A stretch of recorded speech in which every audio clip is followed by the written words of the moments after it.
Hey everyone, Doc Vern back with you today. Hey, I was heading out to the course working on a video for another announcement and looked in the door of the truck and look what I found, a deck of cards. And I came up with another game you can use to practice with you and your buddies, all right? You can even use this to practice on your own, play a little poker against yourself, a little golf poker. And this is how you can do it. Pick a distance, all right? Pick a distance. I would recommend starting off with 3 feet because you need to make as many putts from 3 feet as you possibly can. The more putts you can make from 3 feet, the better golfer you're going to be. So let's start there close to the hole, work our way out, and get a buddy and say, hey, let's go play a little poker. So take a deck of cards, and just happened to look in my truck and found a deck of cards, and that's what sparked this little idea. And this particular deck of cards is from, believe it or not, MonroeTruck.com. You're getting a free bid here, or free, free plug, so to speak. Okay, so there you go, MonroeTruck.com. But anyway, back to what I was talking about. They're going out to pick up the range here.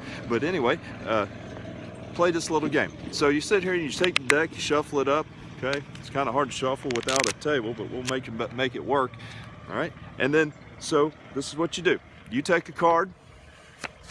I got a jack. Okay, jacks usually count as 10 whenever you're playing cards. All right, so we'll count it as 10. All right, your partner gets a card. Boom, gets a 2, okay? So he's pretty lucky. You know why? He only has to make 2 putts, but you make 10. You got to make 10 from 3 feet.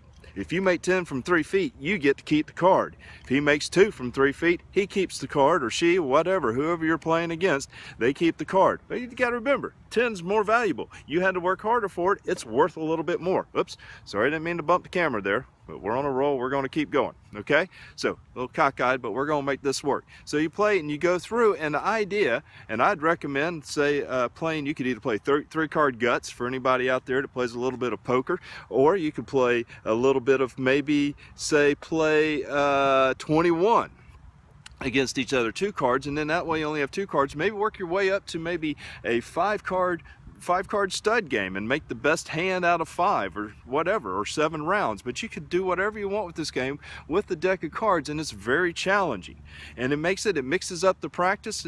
You can use it against yourself. It's a great way to go out and work on your game a little bit on your putting. You could also use it out on a full swing. How do you do that, you ask? Well, you go out and you pick a target, and if, depending on what kind of target you have out there, say, okay, so let's play this game. And I would start with 100 yards, because 100 yards, and then if you're good with that, you're going to be deadly and beat a lot of people. So let's start at 100 yards. It's pretty good. If you're a rookie or an experienced player, it's still very important. So again, draw the cards. So you draw, or your buddy say, hey buddy, draw first.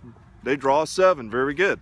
Okay, you draw and you got 10. Oh my goodness, more value though. And from there, you have to hit 10 balls or 7 balls on the green. And if you do within a certain time frame, I like to put a little time frame on it. Maybe start off with a minute or 2 minutes. Let's think about it. What they do in a long drive, what they get 2 minutes to hit 8 balls or something like that. Anyway, set something that's reasonable time, and within that time frame, whoever gets that many shots on the green, then, or do a 15, whatever, set a parameter. But you get the value, and again, playing poker, and whoever gets the most value on their cards and continue to draw as you go through, you win the game.